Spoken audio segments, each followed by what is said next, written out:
Netcasts you love. From people you trust. This is Twit. Bandwidth for the Tech Guy is provided by CacheFly.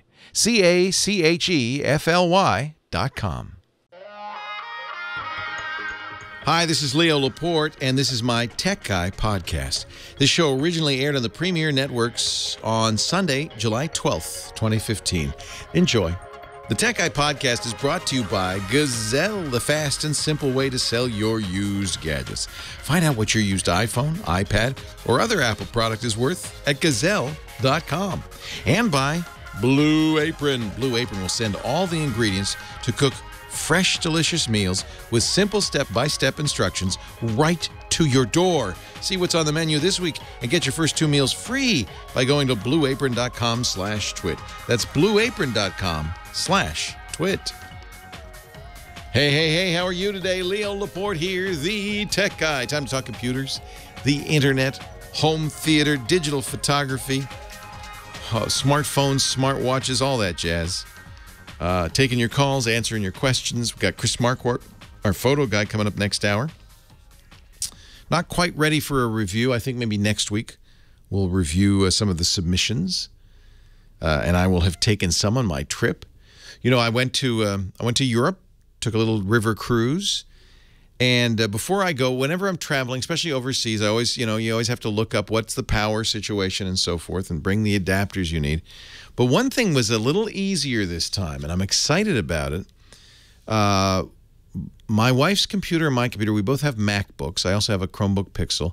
They don't use proprietary power adapters on these new MacBooks, the new little ones. They use a USB Type-C connector. In fact, that's what's weird about these MacBooks. They only have one connection, and they use it for power, for data, for everything. So you plug it in to the charger, and we brought one charger for the both of us because it's got good battery life. So, I charge hers, then I unplug hers, and I charge mine. We also had to bring a little adapter that would take the Type-C connector and then turn it into an old-fashioned USB connector, the 2.0 or 3.0 connector. What do they call? Is that Type B? I don't know. Whatever the old ones were. It also has an HDMI port and another Type-C port so you can charge it while you're using the USB and all that. So that's a clever solution. There's different docking devices. In fact, what's great is now that Type-C is starting to emerge, is we're starting to see a lot of Type-C devices, adapters, I finally found a card reader that would read camera memory cards using Type-C. Type-C is really fast, too, by the way. Faster even than USB 3. It's USB 3.1. So I think is it 10 gigabytes a second? It's some huge number. The data transfer rate is amazing. Kind of like Thunderbolt almost. In fact, there are, if you're an Apple person, Type-C to Thunderbolt connectors. But I also think that Google has announced that Android phones are going to start using this Type-C connector instead of the micro USB connector, which isn't great. One of the nice things about Type-C, it fits in there nicely. It's reversible. So the problem with USB up to now is you always put it in the wrong way first. I don't know why. It's like the bread always falls butter side down. You always put it in upside down and then you reverse it. And in the process, especially with micro USB, I've noticed you kind of start to damage that connector. That if you're too forceful, you start to make that connector kind of wonky, and pretty soon it's loose and not as good. This isn't a great solution. Type-C doesn't have that problem. It goes in each time, every time, because it's reversible. It doesn't matter. It's also very high speed. It can charge up to 100 watts, which is why Apple's using it on a laptop, but you could also use it on a phone. And already one European phone company, I can't remember which one, has announced that they're going to do a phone with a Type-C connector. I think all the phones will be Type-C connectors soon, like in the next year or so. And hallelujah. Travel, it's simpler already. It's going to get simpler still. We only have to bring one adapter. You can charge, things individually. We don't need all these different devices and ports. I'm thrilled. I'm excited. It's going to save me a huge amount of time. Now, Apple sells its adapter, the multi-port adapter. That's the one that has the old-fashioned USB the new Type-C and HDMI for $80, 80 smackers. That's ridiculous. But it's Apple, alas. But I am seeing, and this is the first time I can remember that Apple, and in fact any laptop maker, has used a standard for charging instead of a proprietary dongle you have to buy from that company or licensed to that company, from that company. And that's leaving a lot of money on the table, Apple, but doing the right thing for users, I think. I am excited. So Apple got a lot of heat for this new MacBook, saying, oh, man, one connector. But I am kind of glad they're doing it. I think Google did it a little bit better. They put out the Chromebook Pixel with Type-C, but it has two Type-Cs, one on the left and one on the right, so you can power it on either side and use the other one to charge a phone or for data, for a USB drive, all sorts of things. Yeah, it can support a drive. In fact, faster than the current USB standard. It's pretty exciting. So the types, there's USB Type-A, and that's the ones that are big, you know, the ones you see all the time, the old big ones. Whether they're white or blue. The blue is USB Type-A 3.0, so it's the fast connector, but they're weird. And then there's USB Type-B, which is that weird, I'm not going to explain it. They're all different styles now, unfortunately. Which should all be Type-C. There's USB standard, USB Type-B. There's USB standard B, mini B, micro B USB 3, standard B USB 3. It's crazy. The micro USB is the one that most phones besides iPhones use. Maybe you've seen that weird USB 3.0 micro B, which has the little dent in the middle. It's very confusing. It will be so nice when it's all just USB Type 3. And I'm starting to see, I went to Monoprice. There's not a huge selection, but there are a variety of Type-C cables. As I said, I was able to kind of duplicate the Apple dongle functionality for a lot less money. I haven't seen a lot of Type-C power adapters, but I imagine that'll be happening too. Huge improvement. It uses USB Type 3. Type-C uses USB 3.1, 10 gigabits per second, amazing throughput. The maximum amount of power, 20 volts by 5 amps. That's 100 watts. That's enough to charge any laptop. Power goes in either direction, so you can use it to charge your laptop, but you can also plug your phone into your laptop and charge your phone. It's bidirectional. Plug is reversible. Please, everybody, let's get everything on Type-C as fast as possible. And I tell you what, when the phones start coming out in Type-C, I would buy a phone just for Type-C, just so I wouldn't have to have a variety of adapters. And I think Apple's telegraphed that maybe the next iPhone, the one they come out with in the fall, that'll be Type-C too. That would be amazing. Type-C everywhere. And as I travel, it has helped me immensely. I have to say, it's been nice. I don't have to bring quite as many different adapters and cables as I used to. Everything works. I love it. Yay. Don't get me started, though, on the 240 volts. Oh, man.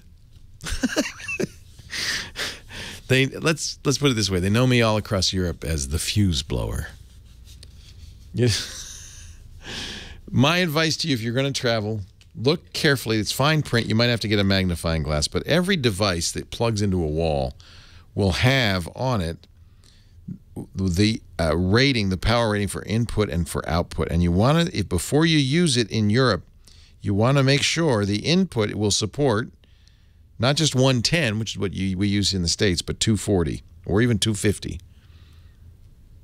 Because, manufacturers, it's a worldwide business now. Most laptops will do that. But check. Some hair dryers don't. And man, you plug a 110. Maybe an electrician can explain this to me. When you plug in a 110 volt device to a 240 volt power plug, you'd think it would damage the device. But every time I've done that, and I did it a few times, It blew a fuse. I guess because so much power is going to the device, to save the device from bursting into flame, the fuse trips. Oh, that's too much juice or something. I don't know, but it's kind of embarrassing, even on a boat, to call the engineer and say, I think I blew the fuse on the boat. Are the lights out? Are the lights out downstairs? Bring the right device. You'll be happy. All right, back to the phones. Actually, to the phones we go. We'll begin this show with your call next. Leo Laporte, the tech guy. I am Leo Laporte, the tech guy. Hello, hello, hello. Time to get to the phones. Heather Hammond has the weekend off, but good news, Kim Schaffer's here. It's always nice to see you, Kim. Always nice to be seen. You have you have gathered together some lovely callers for me. I have. Mike in Maine is calling because he just recently got a new car. I use his toothpaste. Oh, no, that's Tom. Never mind. And there's been all the concern about the key fobs. Oh, yeah. But he's also made an observation that a car is really just a giant computer on wheels. That's a good point. Let's say hi. Thank you, Heather. Thank you, Kim. Mike in Maine, Leo Laporte. Hi, Leo. Good to talk to you. I may be a Luddite, but I did get a new car, and it turns out that it is a complete and total computer and is really kind of interesting from a sociological perspective. We're trying to teach people not to text and drive and not to use their cell phones when driving, but the entertainment system, which to me is really only the radio, the way it's designed with a touchscreen, you really can't take your eyes off the screen in order to change the station. There's no buttons anymore. It's one of the reasons I didn't buy a Tesla, because they have a 17-inch screen in the center console. And I thought, that's going to be the most distracting thing ever. I'm going to be playing with that all the time. It's going to be dangerous. It's really very frightening, and it's not a question of playing with it, Leo, but just to change the station. You know, I had a car that was about 12 years old. And, too many buttons. There were small buttons, and you could change the station. You know, you had your 6, your 8. Yeah, you remember that? You press the button, chunk.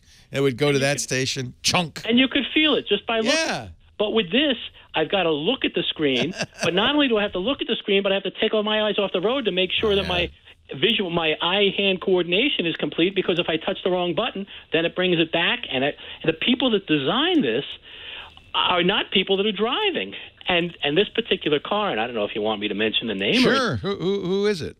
It's a Subaru Legacy, 2015 Legacy. Yeah. It's rated the best and the most user-friendly entertainment center and user interface. I don't know if you know, Mike, but back when Alan what's his name, was the CEO of Ford, I interviewed him many times, 3 or 4 times, and spent a lot of time with him. Really liked him. Great guy. And that was one of the things that Ford at the time was very, very worried about. All the car manufacturers are worried that legislation will come down the pike because we lose thousands of drivers, mostly, I'm sorry to say, teenagers, every year to distracted driving, and it's getting worse. The NHTSA, National Highway Transport Safety Administration, says that at any given daylight moment in the United States, any given daylight moment, 660,000 drivers are distracted looking at their cell phones. Now add the dashboard to that, it's going to be far worse. And I agree with you. When you're not looking at the road, you are cruising for a bruising. It's just dangerous. Your insight is exactly right, Mike. And I can't figure out, I mean, you have to agree in order to use a system. And if you don't hit the I agree button, they do a little thing that says, hey, if you're driving, you shouldn't be touching this. You agree? And you say, yeah, I agree. Now let me touch it. It almost seems like you have to have a co-pilot nowadays. You really do. And the last vehicle I had all the same features, exactly the same thing, and it was 12 years old, and it did absolutely everything the same way. But I had the buttons, and this just is designed to get somebody into an accident. Maybe they want you to buy a new car. No. They're terrified. They're really afraid of getting regulated with this. What Alan Mullally told me was that they had decided with their tests that the best solution to this was voice control. And that's one of the reasons Ford went so all in on Ford Sync and My Ford Touch with a voice control, because it is true that this stuff's more complex. You now have radio, but you also have satellite radio. You have many more controls.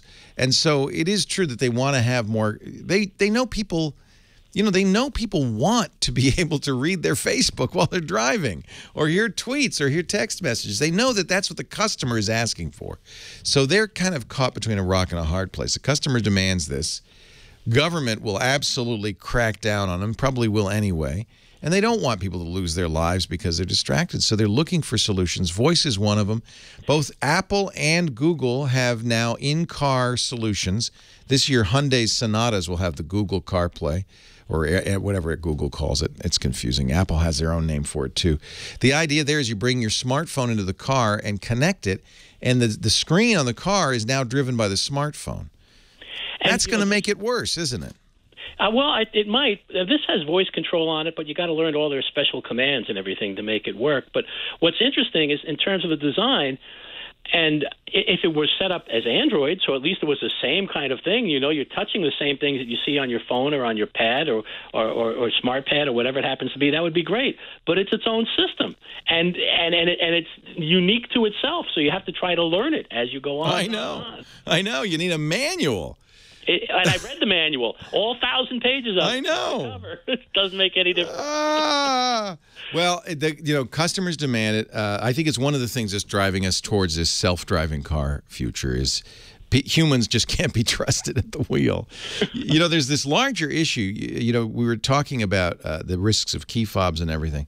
The larger issue is that this entertainment system in your car, in many cars, is connected to the same network via something called CAN bus that the automotive computing system is tied to. And hackers have demonstrated the ability to get into the driving system, to apply brakes, to change steering, to actually change how the car is working through the entertainment system. And that is terrifying. Absolutely. And in terms of the key fob issue, I do have the solution to that, and I'm going to be taking care of it this week. What's that? What are you doing?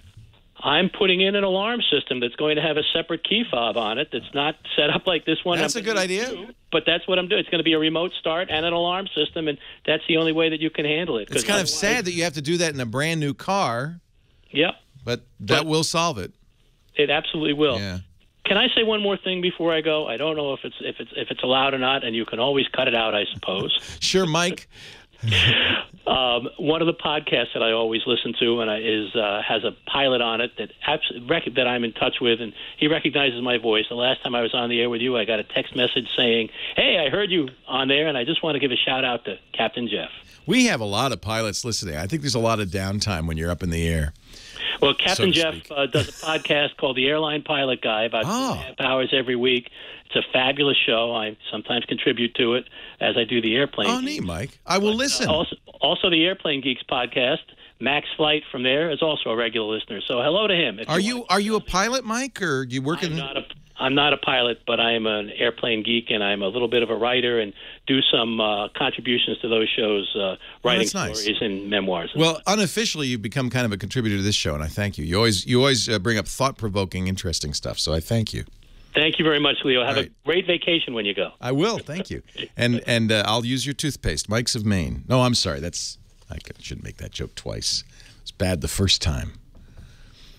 Anyway, I'm sorry. We'll take a break. Yeah. By the way, the key fob thing is a big deal. You've probably seen it and read about it. The solution I found is to keep your key fobs in a radio insulated bag, a bag that doesn't let radio waves out. They're easily found for a few bucks.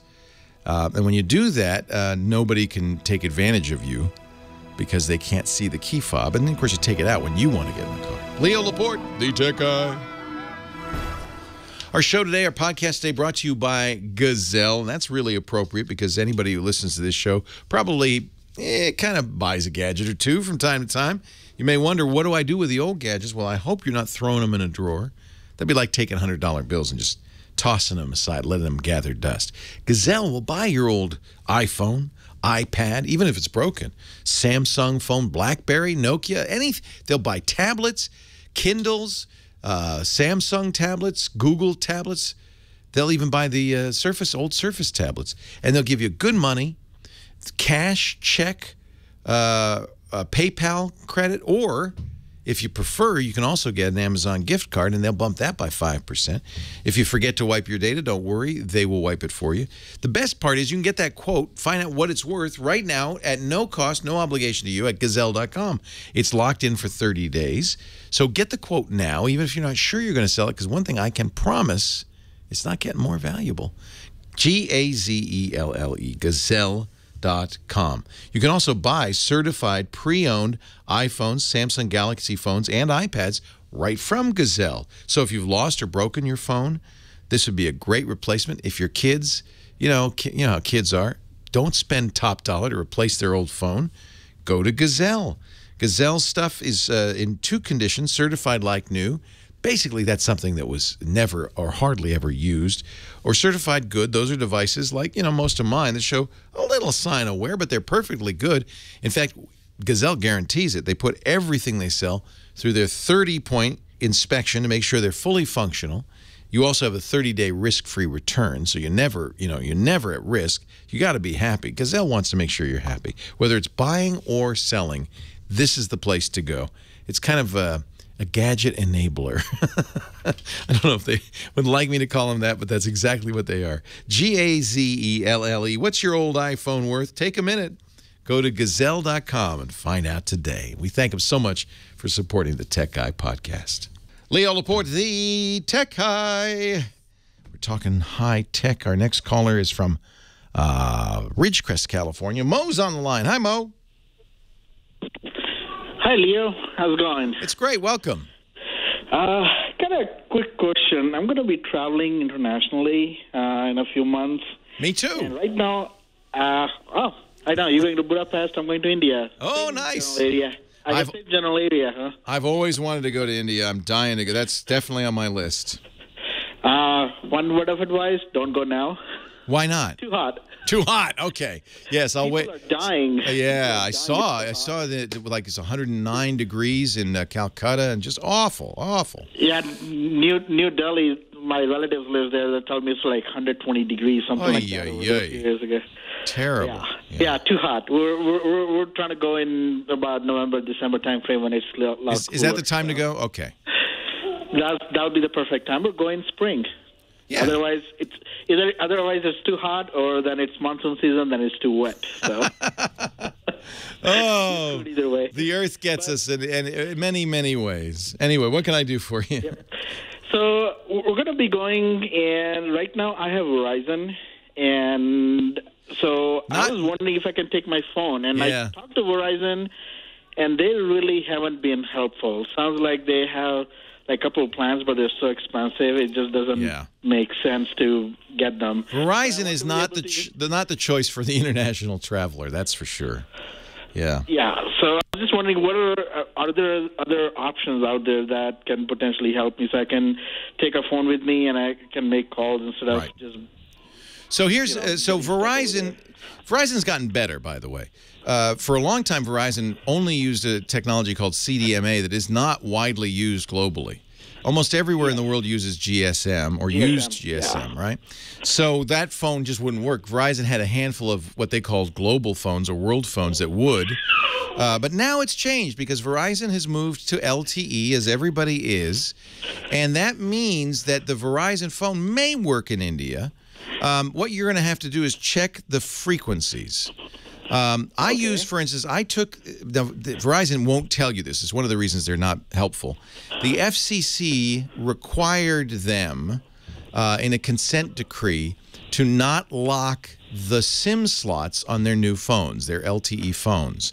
That means you could take the Verizon SIM out and put a SIM from even a GSM carrier, because now that everybody uses LTE, that works, in that phone. Now, I don't know if that's going to work in New Delhi. I mean, you're going to really have to do some research on the frequencies because you want to make sure the phone supports the frequencies it's going to find in India. Well, I'm just about to upgrade to an S6. So I got an iPhone 6, popped the SIM out. I'm using it with an AT&T. I didn't have to unlock it or anything. It works fine in the U.S. anyway with AT&T. No, not the iPhone, the Galaxy. No, I understand. So it's the same across all phones. Okay.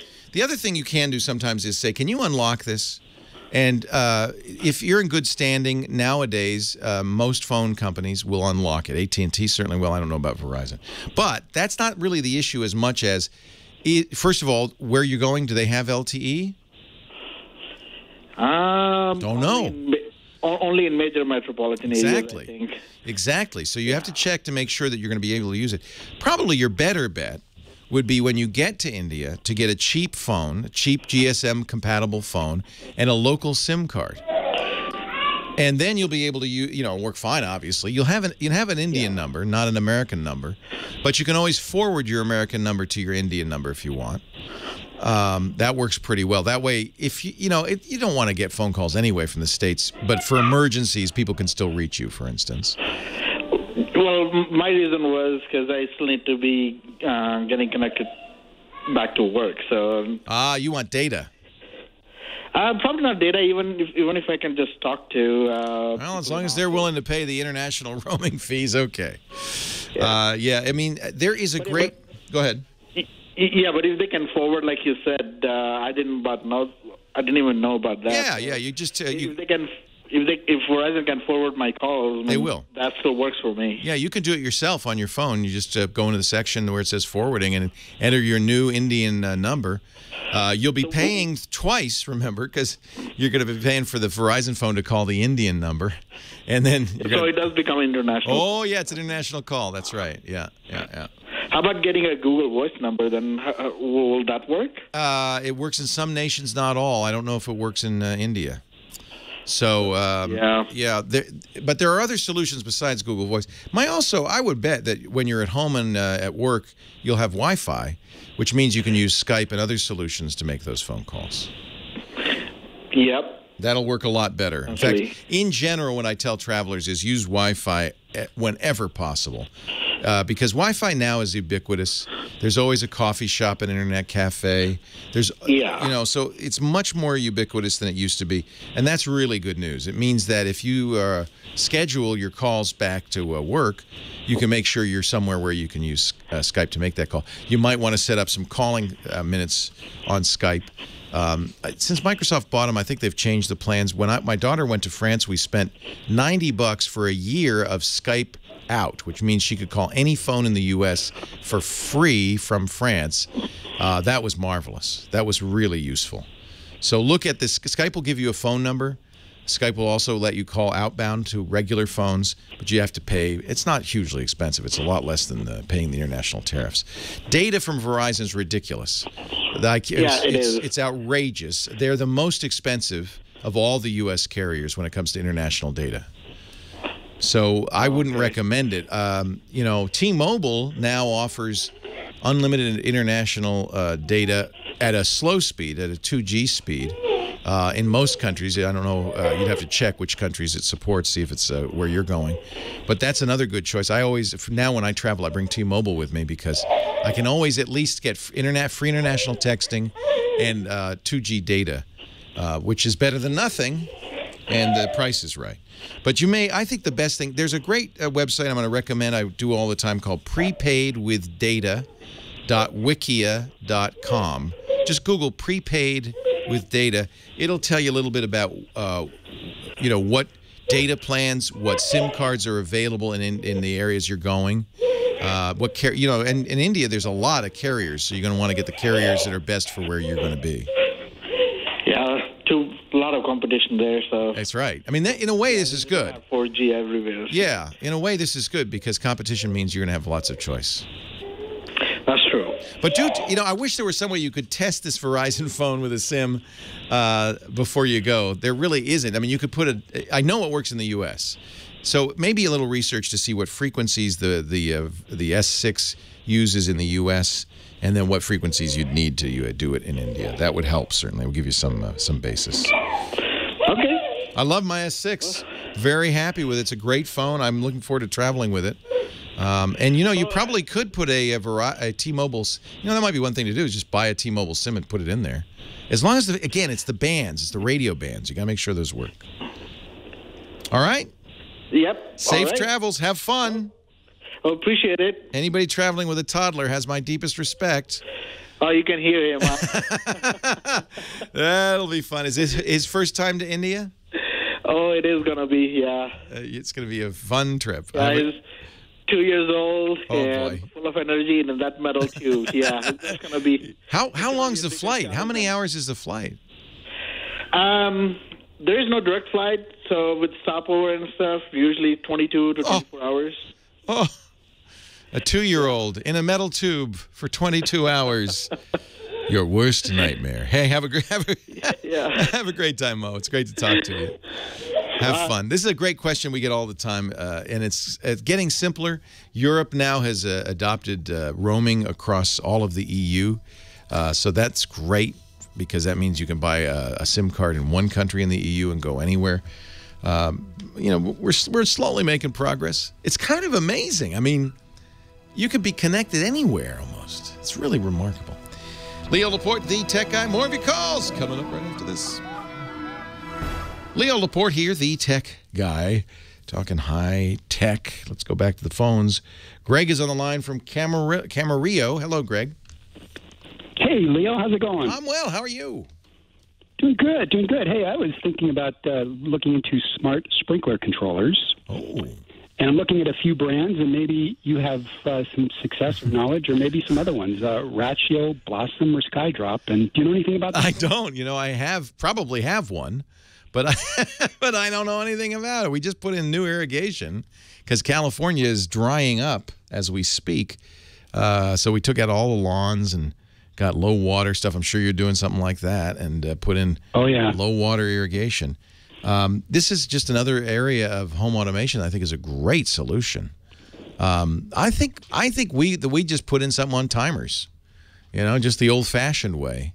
So tell me about these smart ones. These allow you to use your smartphone to change schedules, things like that?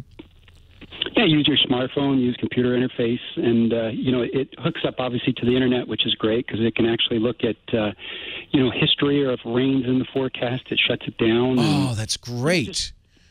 I love that. For that reason alone, that would be great because, you know, you don't want to water after it rains. No, and it happens to me all the time. The stuff is always going, and it's raining out. And don't you hate that? Screw with the timer. Oh, man. And in California now, every drop counts, so we just really can't do it. It's a nightmare out there. Everything's dead. I'm looking at the chat room to see if they know anything. You've hit me with an area I'm just completely ignorant about, which is interesting because I just put in a new irrigation system. You know, I'll tell you one of the reasons I wasn't like crazy about getting a smart irrigation system. I put in a smart outdoor lighting system that I can use my phone and connect it to, you know, I could say, turn the lights on at sunset, and 3 hours after sunset, turn it down, stuff like that. And I never use any of it. It's just I'm the same. You know, it's like, I would use it by computer. Yes, computer maybe, and this one doesn't actually work with this system. It uses an app, but I thought it seemed like a good idea at the time, but I never use it. So maybe Skydrop looks pretty intriguing. I don't know, and it even has water sensors, right? So you can tell when the ground is dried out, and that would be. I think some of them do, some of them don't, but I don't know if you need them so much. Yeah, I'm not seeing anybody in the chat rooms use them. I'll tell you what, keep listening. Maybe somebody will call in and say, "Oh yeah, you got to get the Skydrop because it's the only one that supports nitrogen reoxygenation, or something." Oh, there you go. Yeah, but as far as I know nothing. I'm not much use to you. Yeah. I'll take the nothing versus nonsense. Well, one thing I don't mind saying, I don't know. It's possible to know everything nowadays. When I first started doing this, you could maybe know everything there was to know, but not anymore. Somebody in the chat room, Dr. Mom, who uses our sponsor, Smart Things, says Netamo or Netatmo. I don't know what that is. We'll work with Smart Things. I certainly would love to see something that would work with Smart Things, not just because they're a sponsor, but because then the central unified interface means, you know, the problem with having smart devices, each one has its own app. It doesn't take long before you've got like a folder full of apps to connect everything together. So you don't use any of them, and then yeah, right. Dr. Mom, do you? What is it? Netatmo? Do you use that one, Dr. Mom? Is it one you would recommend? You know, our chat room's amazing. Between the people in the chat room. Oh, I see. This is NetAtmo is that new crowdsourced weather system. So that's not going to help you with an irrigation system unless... Oh, but wait a minute. The NetAtmo could talk to the sprinkler and then tell it... Nah, it's crazy. Crazy talk. I think pretty soon the machines are going to take over. No help, but keep listening, okay? Thanks, Leo. Sure, appreciate it. Bless you, Greg. Thanks for listening. I appreciate it. Don't know. It didn't even cross my mind. I think it would be useful to have a sprinkler system that said the soil is dry, or is a rainstorm coming, so let's not water right now, that kind of thing. That'd be kind of cool. The NetAtmo is a cool weather station. I thought this was very cool when I saw this. And it has a rain sensor, so you could tie it, if you wanted to do it yourself, to If This Then That and Smart Things Hub and connect it all together and write a program for your house. Jerry, Queens, New York. Hi, Jerry. Leo Laporte, the tech guy. Hi, Leo. Great to talk to you. Big fan, long time, like many of your other callers. I have a question regarding Dell desktop that I have. It's about 7 years old, and lately, over the past year, let's say, I've been getting issues from time to time when I boot up that say there's a thermal compromise and I should replace the cover and reboot. All that means is there's a sensor that tells you that the case has come off the rails. The reason that's an issue thermally is the fans are set to kind of have suction, a sealed environment, and then the fans are set to draw air in, pass it through a certain area and out. And if you took the case off, for instance, it wouldn't work, or wouldn't work as well. So is the case, in fact, not in contact? I think it's in contact. I have been doing some upgrades over the years. Oh, so you've been taking it off and putting it on, taking it off. Yes, yeah. So, but I've been pretty careful, and it seems to be locked in, unless the sensor itself that detects that lock-in is not. That's what I'm going to say. I think it's the sensor, and that's a call to Dell. It's an interesting idea. I've never heard. It's the first I've heard of a computer that does that, but it doesn't surprise me that if the sensor goes bad, it's going to say, "Oh, you've compromised the seal," and when you haven't. In fact, the thing's tightly closed. If Dell doesn't have a solution for you, you might. I certainly would look and make sure everything is going. That the air's flowing, that all the fans are working. There's no dust blocking a fan, that kind of thing. Right. But so I was just going to say, sorry to interrupt. No. That the fans are clear and there's no dust. I'm pretty good about maintaining that. But why it's an issue, it's not just because I get that message, but I'm prompted to make a choice between going to F2 to go to the system setup or F1 to continue with the boot. And when I continue with the boot, the computer runs, except the fans that are active are running at such a high velocity, it sounds like an aircraft carrier or a jet engine. It's protecting you from yourself, yeah. Yeah, but it's really distressing. It's really loud, So it's, I think you nailed it, which is that the temperature sensor, actually it's probably the connection sensor in the case is failing, and it's giving you a false positive on the case not being closed, and it's trying to do what it can to keep it cool. People often run their computers without cases, and in fact, that if on a well-designed computer, if you built it yourself maybe, but on a computer from Dell or any company that really puts some thought into the design, that's not the way to operate it. You want to make sure that the airflow that they've planned for is working. So you cleaned the system. It's all working great. It's got to be that little temperature sensor. Maybe the wire broke. Maybe it failed.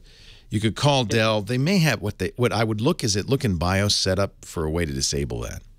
Yeah, I was just going to ask if I can just get rid of it. I would turn it off. If there is a setting that says stop looking to see if the case is, I would do that, because it doesn't sound like there would be any problem with that. It sounds like you've made sure the system's cool. You could, if you wish, download a temperature. There are probes throughout that system. There's software that will read those probes from CPU ID, and it'll just give you an idea. And if everything's operating normally, yeah, disable the thing. It's just getting in the way. It's not helpful. It's annoying. It's interesting. It must be like a fault-proof mission-critical server or something like that. Hey, thanks for the call, Leo Laporte, the tech guy. Hey, how are you today? Leo Laporte here, the tech guy, hour 2 of the tech guy extravaganza for this Sunday afternoon. Glad you're here. Good to see you. Chris Marquardt coming up at 1:30. We'll talk digital photography. We're not going to do, I don't think, an assignment review today. That means you have one more week to do the assignment review. We do these, it's just for fun. It's not a contest. In fact, it's kind of silly because Chris reviews pictures on the radio, which is not, on the face of it, a great idea. But the idea is to get you out there taking pictures. Our assignment this week is to illustrate the word or concept sweet. And you can still submit pictures for another week. I'm going to bring some back from Europe. Some sweets, a Sachertorte or two, an apricot wine. Take a picture, one a week. So it means you got one more week to submit one more picture. Tag it with the word sweet. You've got to be a Flickr member. That's easy. It's free. It's a great place to go to share your photos and then join the Tech Guy group. You'll know you're in the Tech Guy group when you see a group with my picture on it and 12,000 members, more than 4,000 photos, and sweet. We got some sweet pictures. That's fun in our photo pool. Chris will join us, and we'll do the review next week. Chris will talk a little bit about a little photographic myth-busting coming up. Did you see we're going to Pluto? We're actually almost there. Day after tomorrow, right?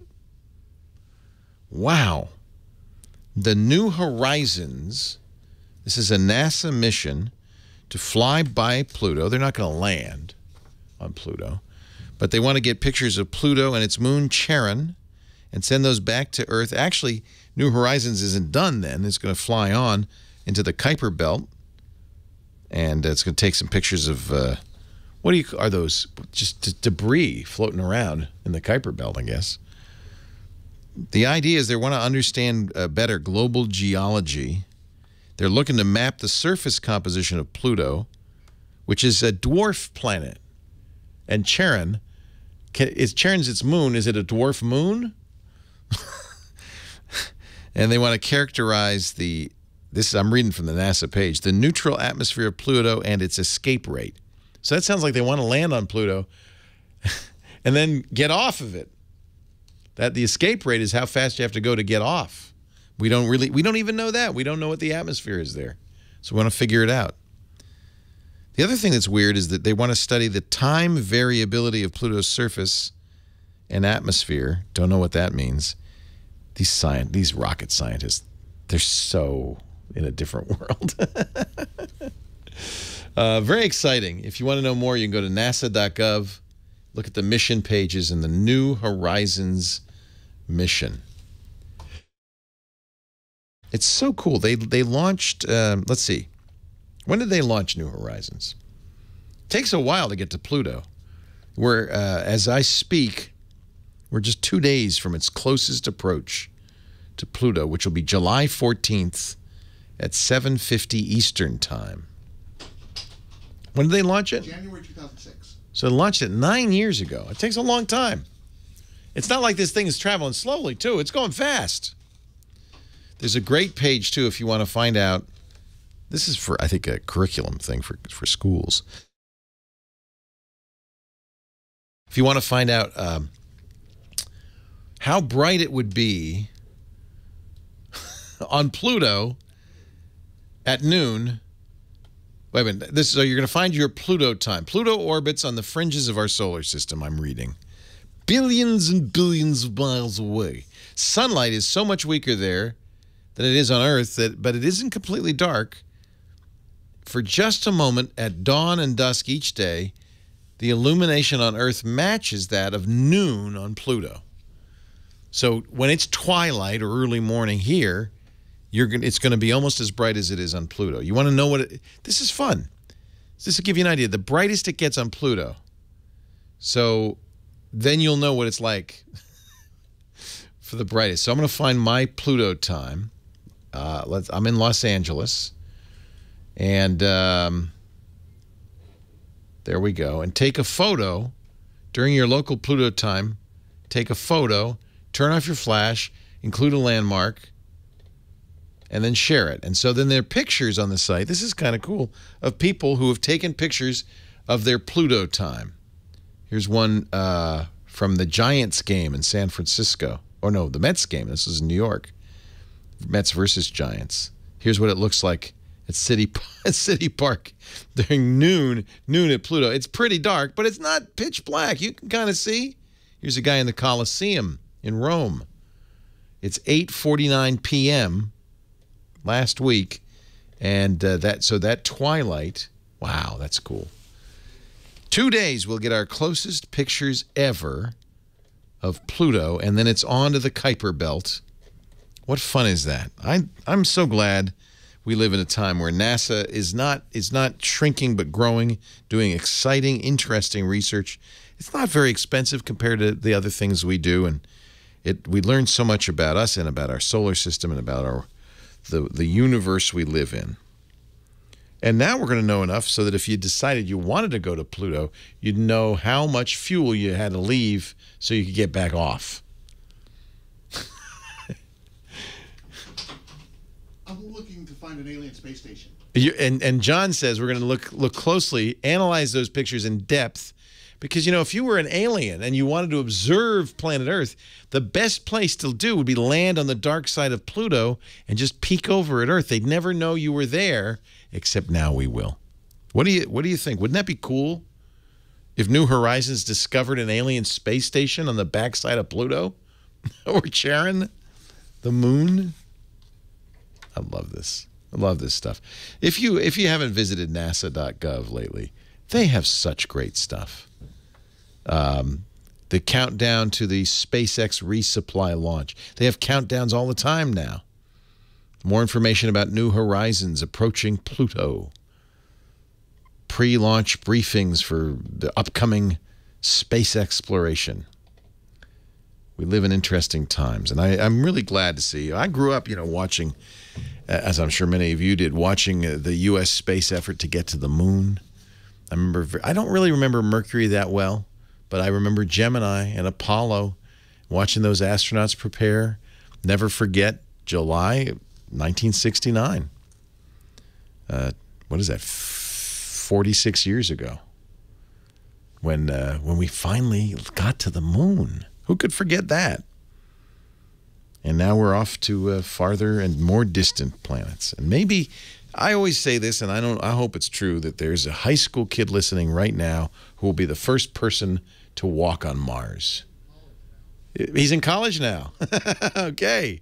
There's a college kid listening right now will be the first, maybe it'd be one of my kids.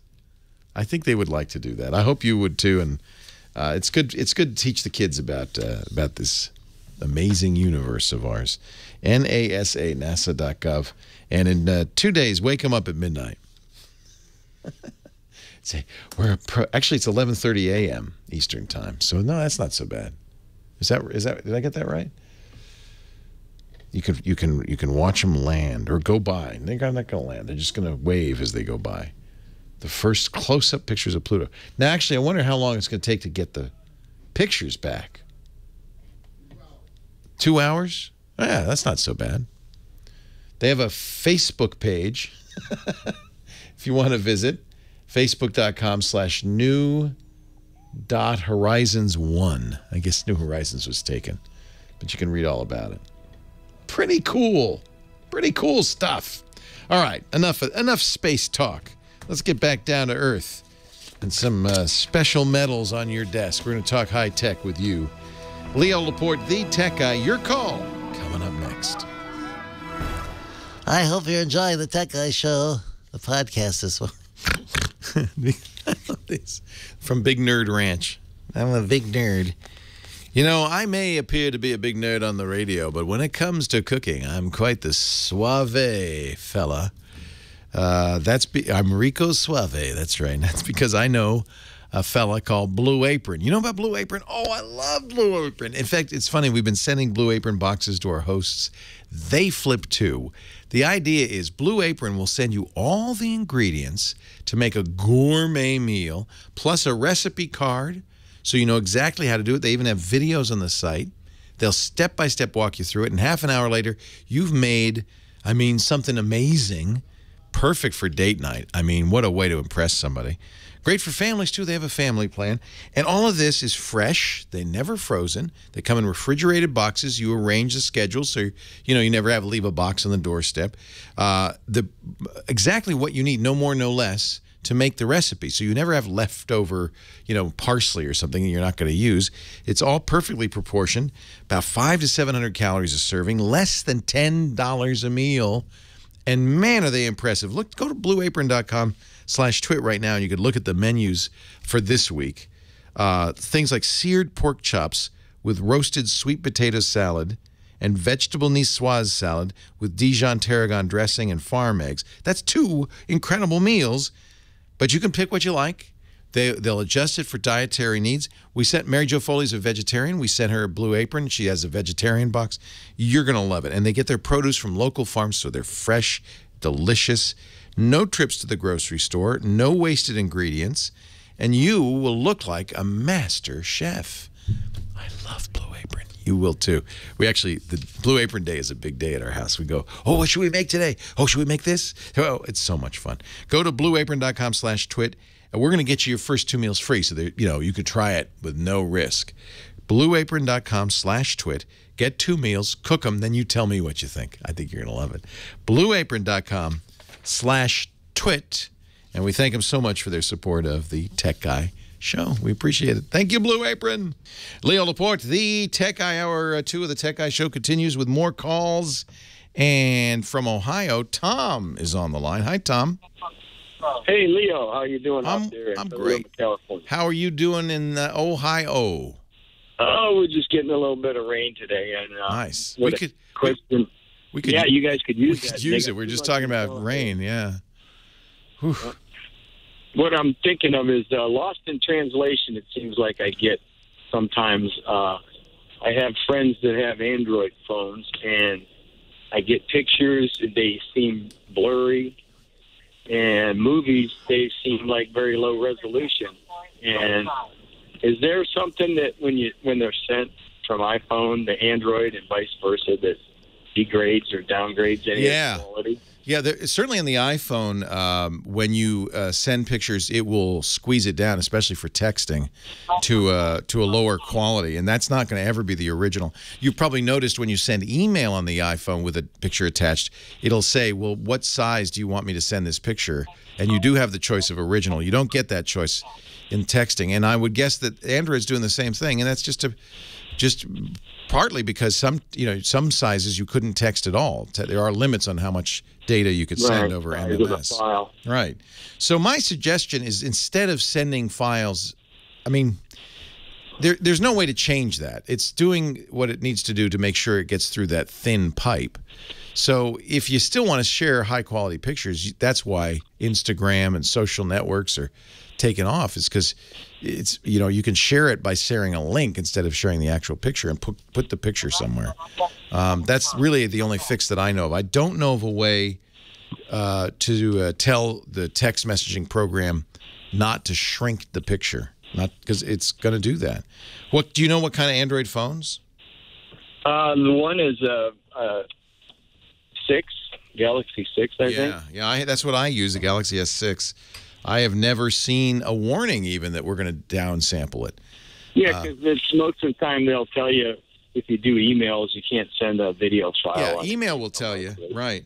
But I do know when I send pictures in messaging, and similarly, my wife uses an iPhone. When she sends me pictures, they're always downsampled. They're always squeezed even more. Because if I then put it on my computer, I look at it, I go, oh, that's terrible. It looks okay on a phone screen, but in order to get it through the text messaging system, that's just what's going to happen. Okay. Sorry. Yeah, I get a copy of it. Comes through, but it's just the picture's not great quality, and I don't know. Could be that they have their phone setting on like the low quality? Can you do that on? I know you used to be able to do it on the old digital cameras. Yeah. Well, that's you certainly can do it on the camera. So they should check their camera setting and make sure. I'll have to tell her to check that. Yeah, check the. You know, it may be that she's got the camera setting low quality, because you can do that in the camera. Let me look at the Samsung messaging program. I actually use Google's messaging program, not the Samsung program to send text messages, because I like Hangouts better and everything's in it. But let me look at the. Samsung does provide its own messaging program. It's called Messages. Let me see here. Do you want to use Messages? Yeah, I guess so. Let me send a picture. See if there's a way to choose a higher quality image here. All right, there's a picture. Select. Yeah, it even says, as I'm adding the picture, resize. It says it quickly, but it says resize as it's doing it. So it even warns you. Yeah, I'm resizing this. Yeah, resize it so you can send it a lot quicker and easier. Well, and it may even be there are limitations to the size of images you can send. I'm just looking at the settings. Yeah, I don't see multimedia messages, set restrictions. Nope. I don't see anywhere where you could say send a bigger picture. I think that's kind of built into the network itself. They don't. Yeah, because it doesn't. I think like you say, the networks, they don't want all their lines clogged up with tons of video. There's probably actual technical limits to these are MMS. We call them multimedia messages. They're MMS messages with pictures. There's probably technical limits to how big they can be anyway. You know, like a text message can only be 160 characters or 150 characters. Similarly, I'm sure that there's a limit to how much data an MMS message can carry. But you're right. Who do you get the cell from? You get it from the carrier. The carrier may put their own limitations. They may say, well, you can send a megabyte, but we're only going to let you send 500 kilobytes, that kind of thing. So send a link is always going to be the better way. If it's your honey and you want to exchange pictures, there are programs like Avocado for couples that let you share pictures with one another privately and high quality. WhatsApp and other programs like that, Kik, also give you better quality pictures than the pure text messaging. So if it's somebody you exchange pictures with a lot, you can buy. There are definitely better ways to do that than just plain old SMS. Yeah, I use WeTransfer too. Exactly. Or Imager, or there's lots of ways to do that. I think that's one of the reasons you see so many people using alternative messaging programs. They don't want to use the carrier-based SMS and MMS because of limitations. Programs like WhatsApp, very popular, use data. They don't use the text messaging system. They're a little faster. Group messaging works better. You can send images. You can send sound. You can send video. You just can do stuff that you really can't do in the carrier-based SMS. It's one of the reasons these programs are so popular. So tell your honey, use WhatsApp. That's a good choice. Jonathan in Florida, Leo Laporte, the tech guy. Hi, Jonathan. Hey, how are you? I'm great. How are you? You know, it's a pleasure always watching you or listening to you in some cases. You just, bring it out and kind of clear things up, which is really nice. And thank you. That's why I wanted to hunt you down, because I was watching you all live in this Google I.O. thing. And I have to admit, I'm not a huge Google fan. And I'm not a huge Android fan. But there was one thing that I think caught you guys off guard a little bit. Yeah. And definitely caught me, and that was this this Google photo thing. Yeah. What's funny is we knew that they were going to do that. That was widely rumored. But I know where you're going. The thing that took me off guard was unlimited free storage. That's it. Yep. Wow. And I've always struggled with Apple a little bit. Just watching them do what they do, they sit back and they wait, and then they take everything and then make just spectacular. But that's their philosophy, and that's a completely legitimate business philosophy, right? That's right. We polish it. We make sure it's a polished gem before we do it. Google's willing to kind of polish it together with you. You're doing the polishing. Yeah. In fact, I think when I watch Silicon Valley, I think a lot about Google. Yeah, for some reason. That is Hooli is a thinly veiled Google. You know that. Yeah. Well, I always looked at him like that's just interesting. Hey, can you hang on? Because I have to take a break. We're at the top of the hour. News is coming up, but actually, maybe I can. I'll sneak you in after the Chris Marquardt, our photo guy. So hang on for a second, will you? Great. Okay. We'll continue on. Leo Laporte, the tech guy. Chris Marquardt coming up. I am Leo Laporte, the tech guy, and as always, this time of the day, he's here, our photo guy, Chris Marquardt, the host of the Tips from the Top Floor podcast. He teaches great workshops at discoverthetopfloor.com. Hey, Chris. Hello. How are you? I am great. Getting ready for a fun trip. Going to come back to my backyard. When you to your backyard, ironically, when you traveled, how many shots a day do you average? Depends what I do. Could be 200, could be 500, somewhere in that range. Okay. Because I figure after a 2 or 3 week trip, I'll be coming back with thousands of pictures. Oh boy! If I'm trying to take pictures of people, I will usually have a few more because people change their expressions quickly, really fast. So you end up having like a little burst of 3 to 4 pictures, and then you pick the one that has the best expression. Good to know. So, you got a tip for us this week? Well, I want to talk about perception. Okay, in photography, what is your goal as a photographer? You should be now thinking about this because you will do a lot of photography in a short time when you travel. What is it? What is it you want to bring? For me, it is telling stories. I was going to say that's pretty much what I was going to say. I want you. Well, of course, I want you to look at a picture. I want to look at a picture and kind of go, ooh, yeah. but often that's one of the goals. That's the goal. But often that's because the picture has something going on. That's part of the problems for me with travel photography. I tend to take pictures of buildings. There's no story. The wow that someone says when they see a picture of you. You know what that is? That's an expression of emotion. So what you want is actually want to evoke emotion in a picture. Okay. And that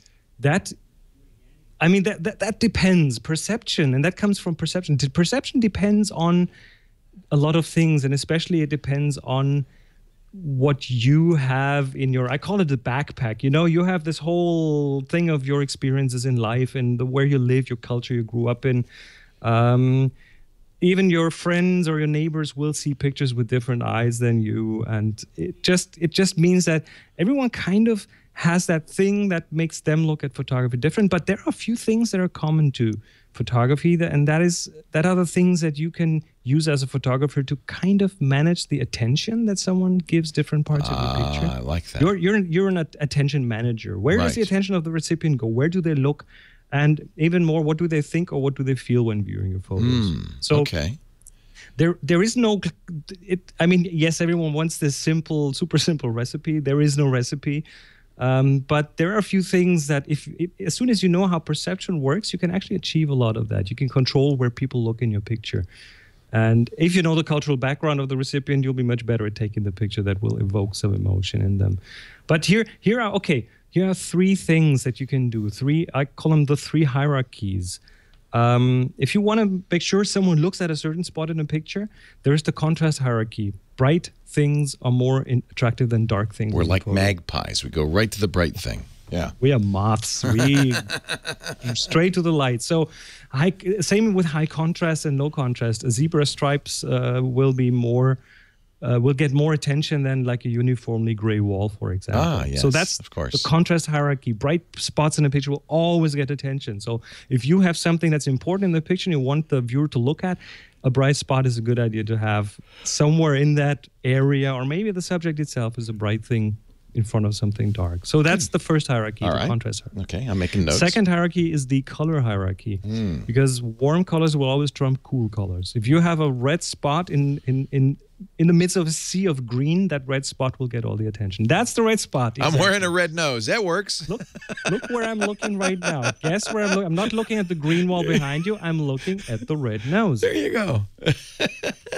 And that's also the reason traffic lights are red, or the important color on the traffic light is red. Yeah. That I don't know, construction sites have red bars. And there's colors. Warm colors trump cool colors. So that's another way to direct the attention in a picture. And then the third hierarchy, I call I don't really have a term, the thing hierarchy, whatever the things that are in the picture. What we do when we look at a picture is we match patterns. We look at things and we try to find out what's in a picture by matching it with things that we already know.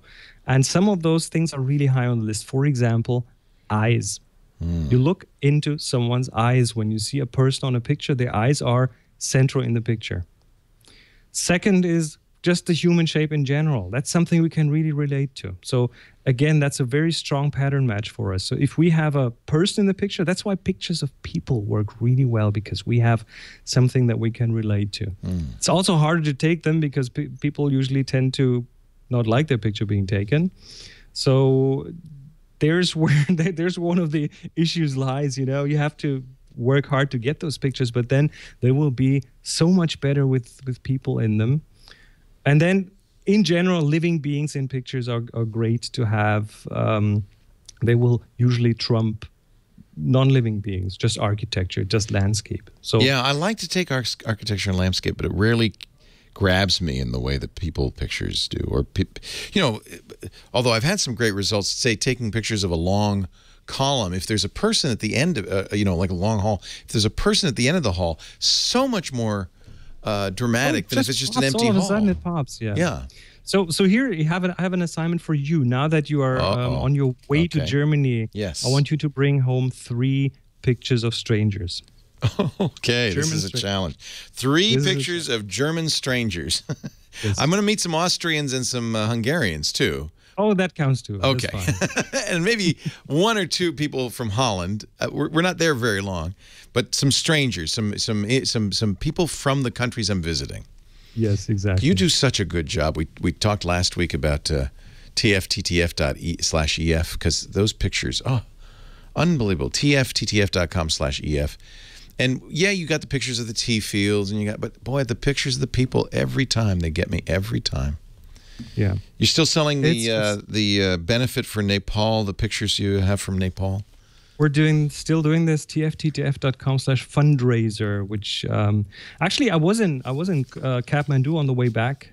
How is it? That tour? Yeah. It is by far not as destroyed as the mass media would like you to believe. I mean, that's what they do, you know, they exaggerate the bad and they don't really talk about the good. And the problem is that tourists now stay away. So it's really important for the tourists to go back there. Everything is okay. You won't be confronted with horrible things. Rather the opposite. People are really nice. They want to help you and they need the tourism, and everything is okay. Supplies are good. Hotels are fine. Not everything is broken. It's not a big rubble field. So go to Nepal, go to Kathmandu. People will welcome you with open arms. Kathmandu invites you. Yes. You know who else invites you? Our assignment. Every month, Chris gives us an assignment. He gives us a word to illustrate, take a photo of. You can find that assignment every time. All you have to do is go to Flickr. Now, that's where we kind of put the pictures, and so Chris can view them and pick some.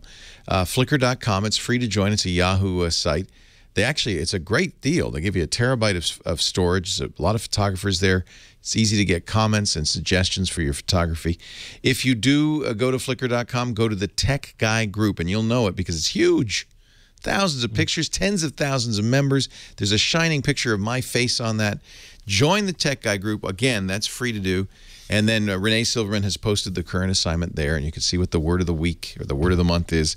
And I'll be trying some pictures for the assignment as well and see if I can get into the next review. I've been bad. I haven't, you know, one of the reasons I need vacation and I need to travel is so I'll break out the camera and blow off the dust and start taking some pictures. I feel like I see what I see every day. I'm just not interested in taking pictures of it. That's probably my pictures fault. from another part of the world will probably look at those pictures and be amazed by what you do there. Yeah, it refreshes you. Maybe next week you can tell me some suggestions for people who don't, you know, leave their rut, to go back and forth, as most of us do most of the time, how to see that with new eyes and use photography to kind of bring that when alive. you return, we'll analyze a few of your pictures here on the show. We'll look at some of your photography from that the trip. challenge is on. Just a bit of pressure here. ChrisMarquardt.com, DiscoverTheTopFloor.com, Leo Laporte, the Tech Guy. More to come right after this. Leo Laporte, the tech guy. And before we took a break with Chris, we were talking to Jonathan in Florida. And he, like me, was kind of stunned when last month Google announced. By the way, I take it you're an iPhone user, Jonathan. They did say that this works on iOS as well as on Android. Actually, yeah, and I right when they announced it, of course, I'm probably like, thousands others, and I just went right to the site and tried to download it. It wasn't available in the App Store. Yeah, it took a little while, but I have it, and I've been using it, and it's just as good. It's very similar, almost identical as far as I can tell, to the Android version, the iOS version. What's nice is, as you know, I use a variety of phones. All my phones upload, and all my phones get the images. So it's a really great... They have nailed this one. This is one that Apple kind of got lapped on, in my opinion. Apple still charges a high price for cloud storage. Google's saying as long as your picture is under 16 megapixels, you can store it. That's, by the way, an important distinction. Not the size of the file, but the resolution of the image. As long as it's under 16 megapixels, you can store an infinite number, unlimited storage. And that's that costs some money, I mean, they got to pay for that storage, but I guess they get such a good deal now that it's worth it for them to give that away for free. Yeah, and the big question is when I downloaded it finally, I kind of tested it just on the pictures on my phone before I kind of put it throughout the entire family. But, I created a new account and just for this.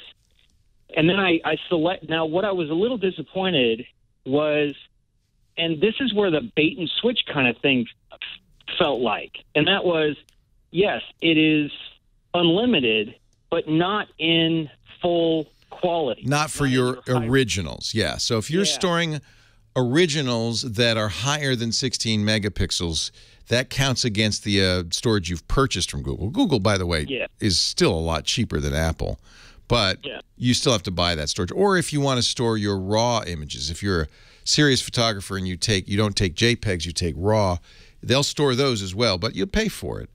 Not expensive.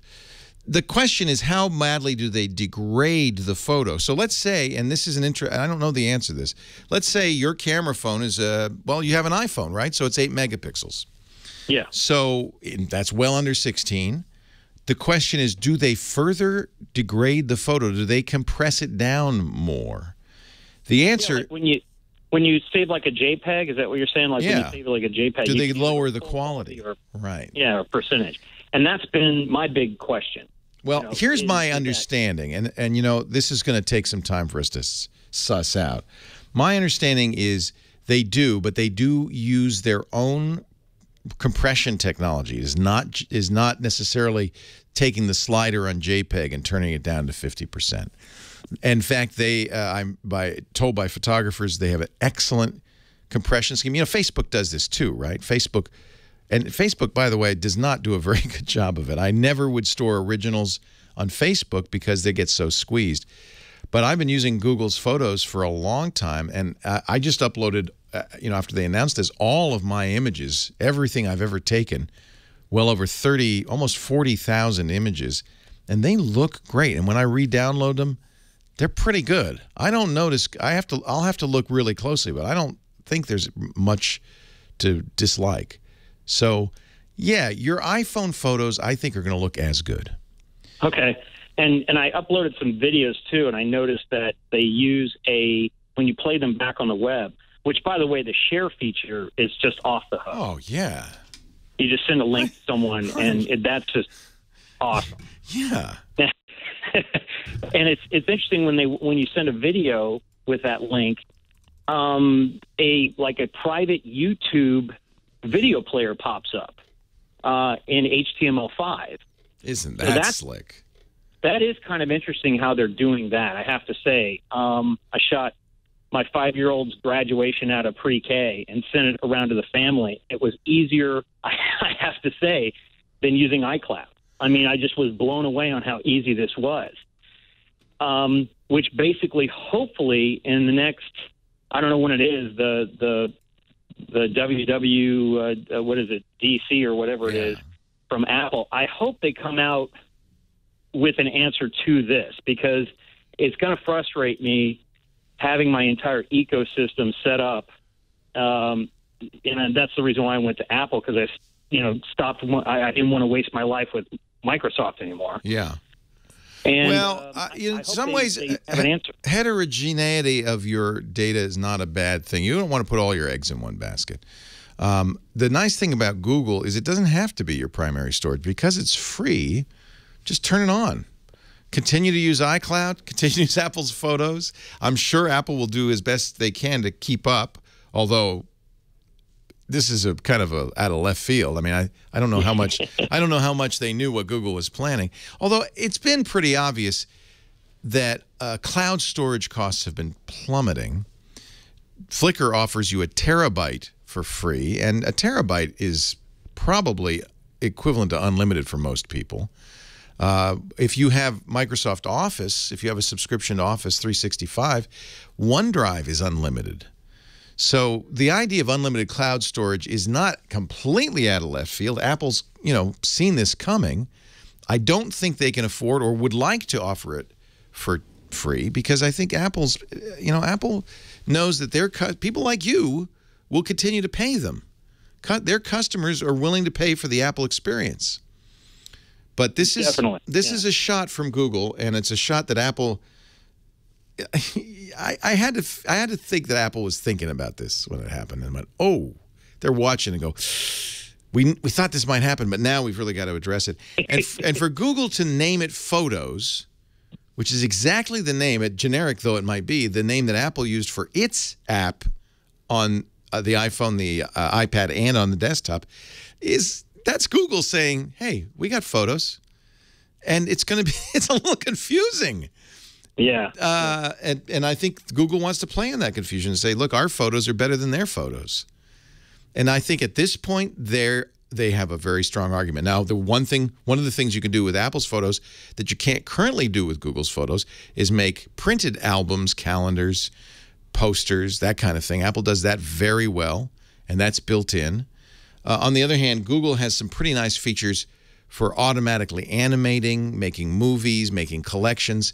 They've really done a nice job, I think, thinking about, and editing, thinking about how people might want to use their cloud services to create stuff to share, and they've done a great job of it. So, you know what? This is really good for us. Competition is good for end users. When the big companies fight for our dollars and our attention, that means they're going to get better and better. And who benefits but us? I'm thrilled. I am thrilled. Hey, great questions. I'm glad you called. Thanks. And call back and let me know what you end up deciding to use. I would use both. Why not? Leo Laporte, the tech guy. Coming up, more of your calls in just a second.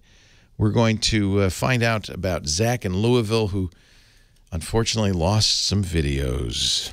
Oh no! What did you lose, Zach? Hello. Hey, Zach. Did you lose some videos?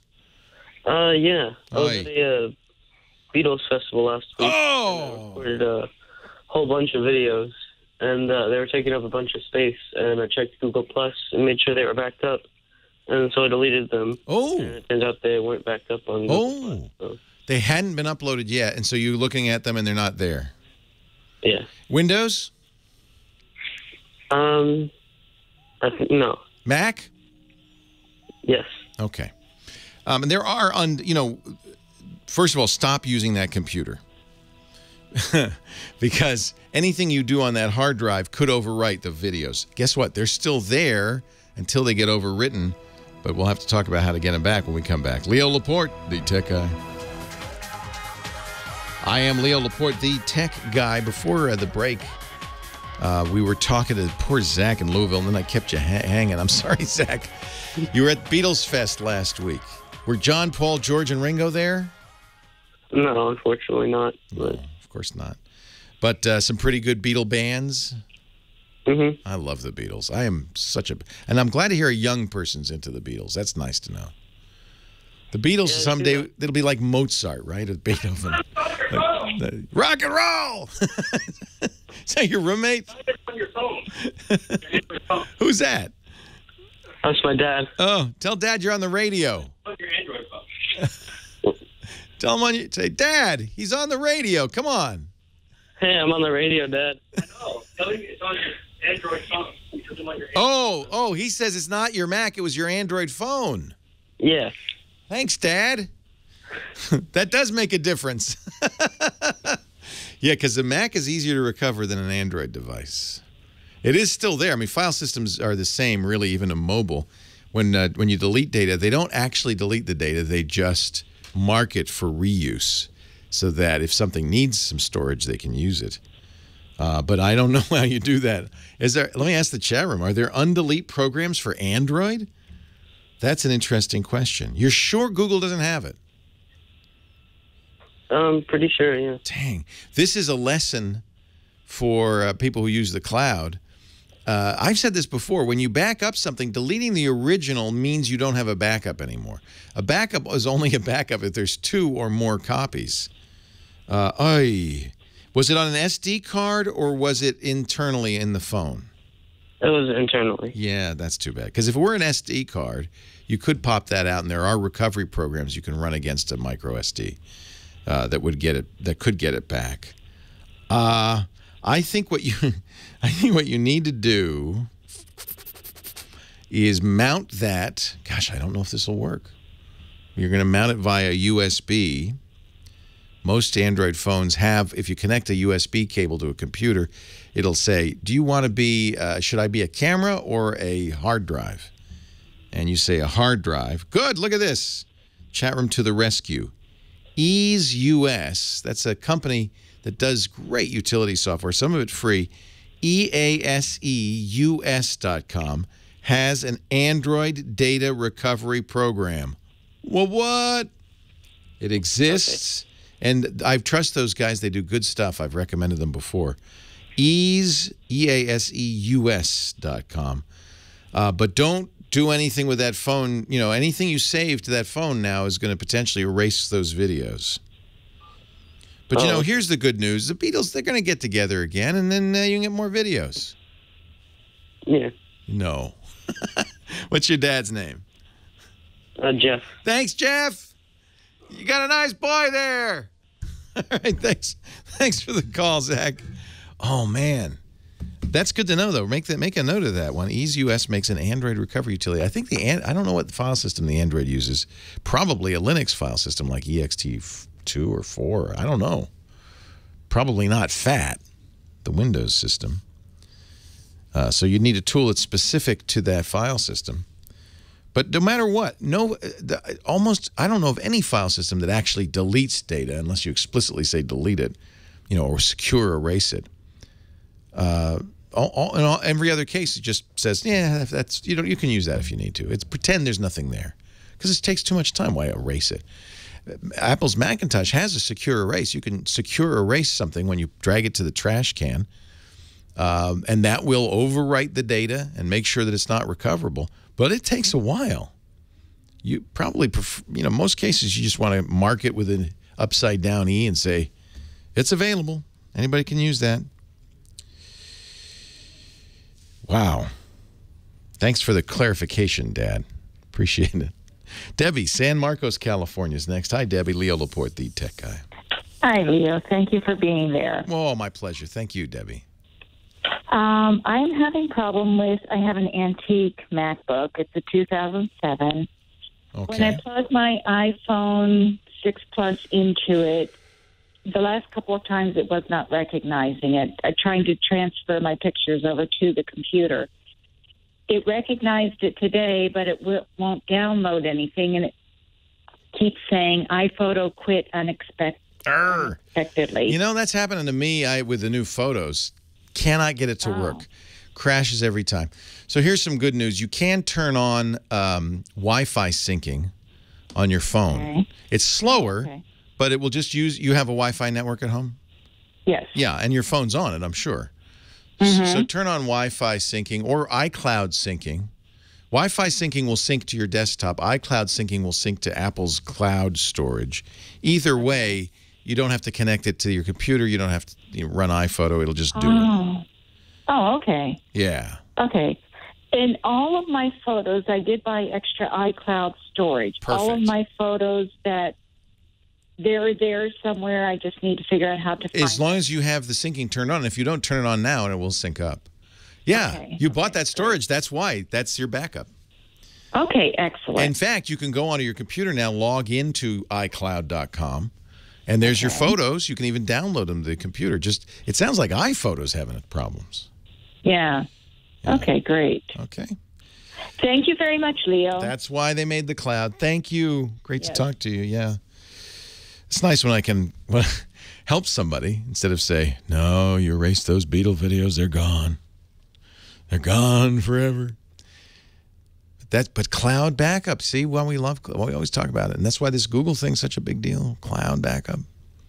You know, don't have only one copy of anything, right? Keep the originals or make sure it's backed up in 3 places before you delete the originals.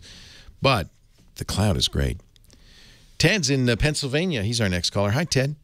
That's Penn Valley. Penn Valley, California. Never mind. Yeah, it's just east of you here. Should be in Pennsylvania, but it's not. Yeah.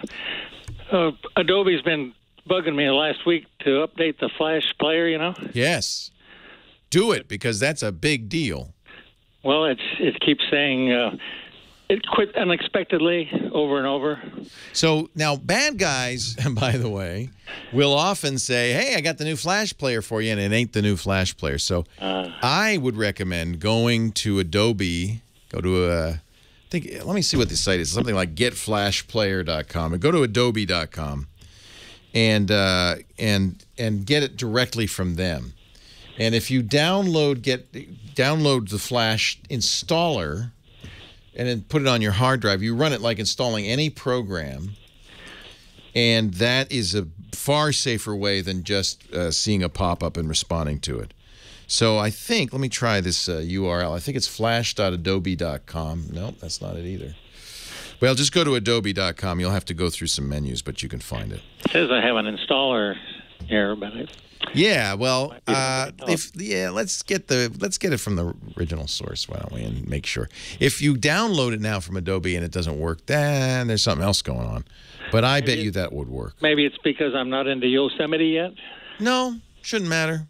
Okay. You do want to update Flash. Any software that runs when you're on the net, and Flash is one of them, so important. That includes your browser, but also Flash, Adobe Reader, anything that you use when you're on the net needs to be kept up to date. Flash has become a vector for malware infections on people's computers because there's lots of bugs in it. Adobe's patching it all the time. This is something we don't want to let go. We really want, if you need an update, get it. And don't trust it if you're on a website and says, you know, one of the common ways people get infected with malware is they go to a Facebook page and it says, oh, you won't believe what you did last night. Click here. It goes to a page that looks like YouTube, and it says, you need a new Flash player. And you go, well, that makes sense. I see that all the time. But it isn't. It's malware. So go to adobe.com and get Flash Player. We'll put a link in the show notes to it, techguylabs.com. Leo Laporte, the tech guy. I am Leo Laporte, the tech guy. On and on and on we go. Let's go back to the phones. Dave in La Mesa, California. Hi, Dave. Leo Laporte, the tech guy. Hi, Leo. I've got a very perplexing problem. All of a sudden, all the computers, which is 3 or 4 in my office, are not able to type into the address bar in any browser a website with a .com address that is forwarded to the hosted website, which has a .net address. It's hosted by GoDaddy, and so when you type in xyz.com, it's supposed to go to xyz.net. And I can do this anywhere outside my office, and it works fine. But when I try and type in the .com address anywhere in my office, it times out. So if I were to enter the address here, it would be fine. It would go to, it would see .com. It would then refer it over to .net, and it'd be fine. Yeah, so now I can give you the address if you want to try it. But yeah, go ahead. I mean, unless you want to keep it private. No, I don't care. It's lamesachamber.com. Oh, it's the Chamber of Commerce for La Mesa. Right, lamesachamber.com, and it should bring you to lamesachamber.net. All right. One of the reasons I do like to do this is I want to see how it's doing that. It resolves, and there I am. So that works just fine. If I'm in my office and I type in .com, it times out. And if I do that, trace RT, lamesachamber.com, it gets to the first 5, and then after starting with 6, it times out. That's interesting. I'm glad. Boy, that was smart to do a trace. It's called a trace route. And most machines have the capability. You trace route, usually at the command line, and you can watch as what you're watching is the path, the route that your browser is taking to get to that site. So you'll first see your internet service provider, then you'll maybe see a DNS call, then you keep going, keep going, keep going. Let me ask you about your office. Do you is it your personal office or do you work for a company? No, it's my personal office. Okay. We have Uverse Internet. You don't have, in other words, I'm asking if you have an IT department that could be doing something. No. Are you running any security software on your system or the network as a whole? There's paid AVG, and then there's, of course, a router. It's a pretty, there's a router where it's actually, I have a guy, a professional, install it, and it's supposed to be monitored to keep hackers out and stuff like that. That's probably the source, by the way, so... router? Yeah, but so something is blocking the redirect. And the reason could be that it's a security flaw, or it could be a security issue if you went to one site and another site popped up, and they may have put a rule in that router that prohibits that. It's an interesting But all of a sudden, they stopped working, and nobody messed with the router or anything. Yeah. It just all of a sudden stopped. One thing you could try is get on one of the machines and do something called flush the DNS cache. So I don't think this is going to make any difference, but I'm going to tell you do it anyway. Remember, it's a complex thing getting to a website. What you do is you enter a name in, but that's not what the computer needs. It needs a number. So what it does, and it also depends on where this redirect from COM to net is happening. Is that something that you set up for the La Mesa Chamber, or? It should be happening right through GoDaddy. So you have GoDaddy. You've registered both .com and .net, and you've instructed GoDaddy when somebody comes to .com, refer them over to .net. Right. Right. You could try flushing the DNS cache, and it's very simple. You're going to want to open a command line on your computer. So if you hit Windows key R, that should open up a run command. Yep, I can get to that. And you're going to type ipconfig. Right. That's ipconfig is a program you're going to run, and then space, and then the command you're going to give that program is /flushdns. And what that does is, so the way the computer works is the first time it sees a site that it doesn't know the number for, it goes and it asks the router. If the router doesn't know, it goes in and asks the ISP. If the ISP doesn't know, it goes and asks a canonical address book. It continues all the way up to one of the 13 host routers for the domain name system. There's only 13 of them worldwide. They're not used much because of this caching system. Once your computer associates a name with a number, it remembers it. It caches it. Same thing with the ISP and everybody up along the line. The first time the ISP sees a new name, it gets the number, but then it remembers it. So that saves time. Means we aren't all hitting those 13 servers. But if you've got an error in your DNS cache on your machine, then that could be a problem. I'm looking at the chat room. That, by the way, seems unlikely, but it's a good thing. It's kind of one of those things, one of those magic things you do that seems to help in a lot of situations. So it's worth trying, right? Yeah, the fact that it's timing out after the 5th, wherever those things are called, is that... That's a little telling. It probably means it's not a DNS issue. I'm wondering if the router is doing it as a security measure, because that 6th hop might be the final hop from .com to .net. I called AT&T, and initially when I first talked to them, they said it was probably something regarding them outside the building, somewhere in the lines. But then the next, and I had to hang up. I couldn't continue on with the call for other reasons. But when I called back, of course, now they want me to pay for this premium service in order to get help. And I'm going, yeah, come on. Yeah, it's a little bit of a mystery. I'm not sure what's happening, though. It's a very odd thing. You did the right thing with the trace route, because it told you something, which is that it's all working right up to some point. Now, people are saying, oh, that's past the router, but the router could be rejecting what it's getting back, saying, no, that's not what I asked for. Yeah, I did power cycle the modem. I did power cycle the router. I did delete my history and cookies and stuff, and nothing helped. And it doesn't matter whether I use Firefox or Chrome or. But any computer inside the office doesn't work. Any computer outside the office does, including mine. I just Correct. Yeah, so that's why we narrow it down probably to that router. That's the one central thing that's, you may have all the same security software on all the same computers. That could also be. But if you turned off the security software, the AVG, and it still didn't happen, I'm pretty sure it's that router. Yeah, I mean, I guess I could connect the modem directly to the computer and see if I still have the problem, and that would eliminate the router issue. There you go. Now you're thinking. That's how this troubleshooting works. You eliminate possibilities. And so we suspect the router. Try it without the router. See what happens. Yeah. And if that works, then, well, we know it's the router. And whoever set up the router has put in some sort of security, some sort of domain security. It's an odd thing. It could be that there's a time to live that it's exceeding that, but then you'd see it with other sites as well. It wouldn't just be that site. It'd be other sites. Because 5 hops isn't a lot of hops. Yeah. Let me look at this. It's an odd, very strange. I'm just going to look at this La Mesa chamber and see if there's anything I see here. It's not an SSL site. It's not a secure site. Something's going on, and there's some security software, I suspect, and I would guess your router. So try it without the router. See if that fixes it. Interesting, isn't it? Oh, it's one of those weird things. It can be obvious once you find it. Leo Laporte, the tech guy. I am Leo Laporte, the tech guy. Back to the phones we go.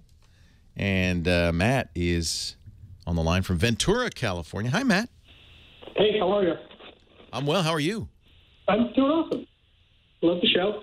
Thank you. I bought a new computer recently. I have no idea which brand it is. I forgot. It's either an It doesn't matter. Okay. You know what? I tell you, if there's one thing that's a commodity, it's computers. There you go. It's like pork bellies. You've seen one, you've seen them all. So I thought I'd take your advice, and I think I remember you saying, look, on a brand new computer, you should always have like a restore or a backup, copy of something. And yes. I thought, I'll just look on the internet. It'll be really easy to find. And well, most brand new computers, when you first turn them on, will say, okay, now let's make those restore disks. And you'll run a program that will create a restore. Nowadays, you put it on a USB key, a restore USB key that's bootable, that has the operating system on it, and any customizations the manufacturer added.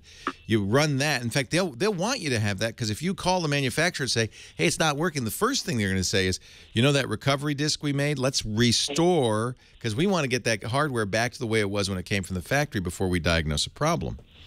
So unless you bought kind of a weird off-brand.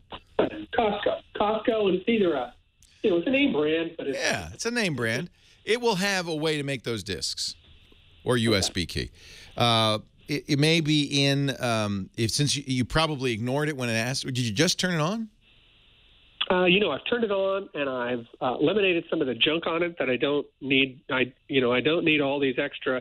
You can buy this and you can buy that. Yeah, you'll get those all back, of course, if you ever use this. But at least you'll get a working computer. It's really important to have a boot disk. The other option is to buy a Windows boot disk. I mean, that's expensive. Since you already have Windows, there's no reason to do that. Yeah. And as you're right, if you search the internet, you'll see things like Hiren's boot CD and stuff. These are not. These aren't bad to have. Okay. I would certainly make one. Most of the time, they're not Windows. They're Linux. They're not for restoring your hard drive. They're for diagnosing problems. So if you, for instance, and it's good to make one now. Oh, yeah, that's what I'm doing. Yeah. So if you, for instance, say you got some weird problem, like this last caller's problem with the DNS and stuff, and you think, well, maybe it's Windows. Maybe something's gone wrong in Windows. Maybe some software installed. You would boot into one of these boot disks, and now you're running Linux. And if stuff still doesn't work, then you go, oh, it's the hardware, because I'm not using anything on the hard drive anymore. Sure. I'm using a boot. Plus, they'll have utilities built in. Hiren's has a bunch of utilities for unerase and repartitioning, reformatting, things like that. Right. Okay. I think Costco has a plan, something you can call their tech and people for so many months, and so maybe that's what I'll do, is I'll just say, hey, I must have gone by this, or I can call the manufacturer since it's brand new. Who's the manufacturer?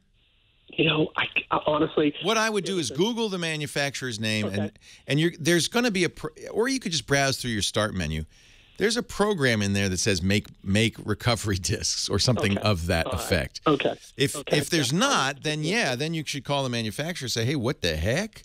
Okay. Where's my recovery discs? And they'll say, oh, for $20 we'll send you a pair. Yeah, right. I must have just missed it. It had to have been too easy because I probably blew on by it. Well, that's exactly right. Most people do. Okay. And I'm glad you were listening and you kind of absorbed this notion that it's because what happens if your computer starts to not start up? You don't have anything you don't have any way to diagnose or test it. So there's a couple of choices. There's the Ultimate Boot CD is a good one. And these are, I think, both free, ultimatebootcd.com and Hi-Rens. Now, there are pirate boot CDs that I don't recommend. Okay, I wouldn't do that. Yeah, because those might have a pirated version of the operating system and pirated utilities and so forth. I don't have a personal favorite between Hi-Rens and the Ultimate Boot CD. And is that H-Y-R-E-N-D? H-I-R-E-N. H-I-R-E-N, okay. Sometimes they call it HBCD. If you can run Linux or Windows, you can run it, and it's got partitioners on it, and it's got all sorts of great stuff. There are other systems that do this, if you're in the chat room or you're listening and you say, hey, Mr. Cotter, I got an idea. Go to the website, techguylabs.com, and comment, because I'd love to get a collection of good boot recovery CDs and which ones do what. By the way, nobody puts them on CD anymore. You put it on a USB key. On a flash, there you go. As long as you can boot it to a flash, and all modern computers can. Got it. Hey, you're welcome. Thanks for the call. I have, as I'm sure most geeks and tech guys do, I looked like Mark Spitz when I have them on lanyards. They're USB keys with different operating systems, different versions. If I put them on, I have 8 or 9 of them. I'd look like Mark Spitz at the Olympics with my USB keys. It's kind of like the Geek Olympics. Moving on here. We've got Brian in Irvine, California. Hi, Brian. Leo Laporte, the tech guy. Hey, Leo. Thanks for taking my call. Thanks for calling. All right. I just had a quick question about a TV. Some of my coworkers and I are collecting money to buy a boss a TV because she doesn't have one right now. Oh, that's a nice gift. I hope so. But there's an Insignia for sale right now. It's a 40-inch Insignia at Best or at a store. It's Insignia. You might as well say Best Buy because Insignia is Best Buy's house brand. Oh, is it? Okay. Yeah. I just wasn't sure about the rules. But I don't know who they get them from. They don't make them themselves. Okay. Well, it's a 200. I think it's like $280 for a 40-inch.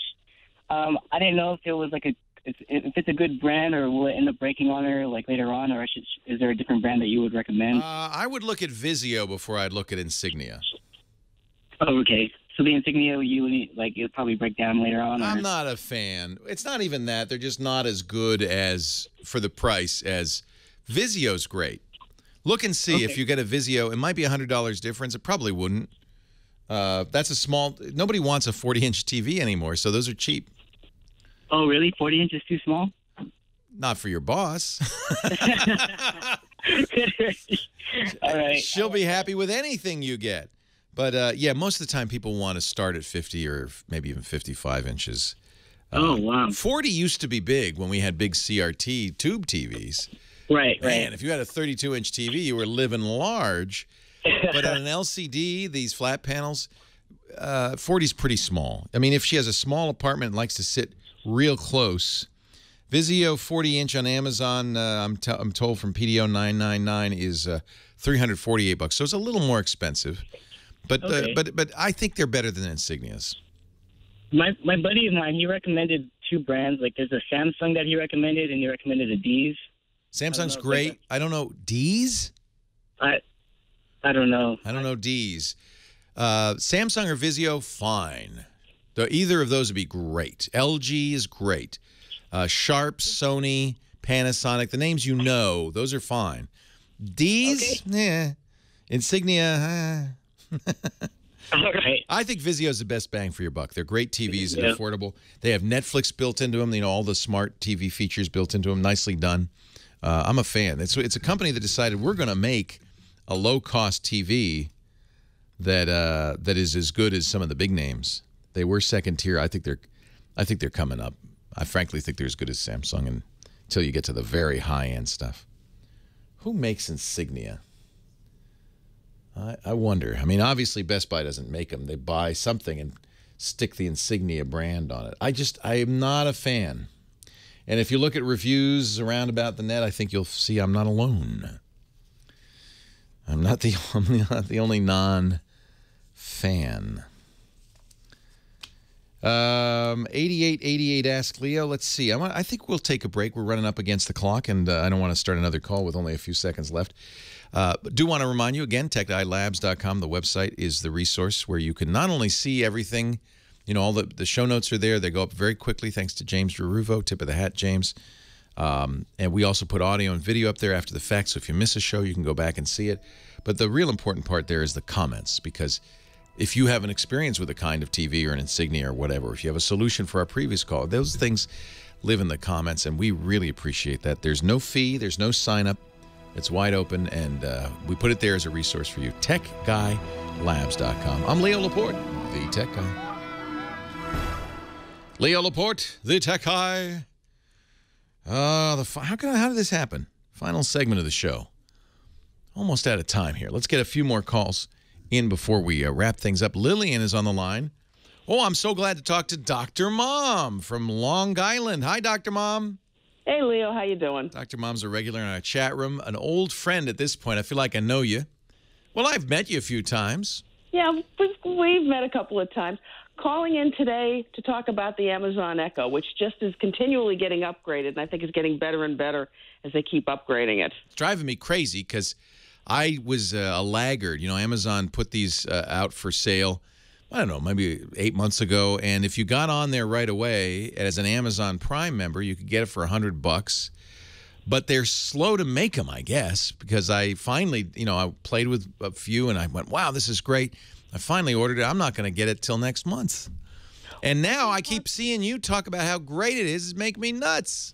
I think part of what's also happening, the most recent thing they rolled out, which to me is the most interesting, is you now can stream Audible on it. And it whisper sync. So if you're listening on your phone and you come into the house and you say, well, I'm going to have to say Sailor, because I don't want my Echo going off, play this book, it'll pick up exactly where you were listening before. That's wild. So let me describe what this is. It's a black cylinder, about 9-10 inches tall, maybe 3 inches in diameter.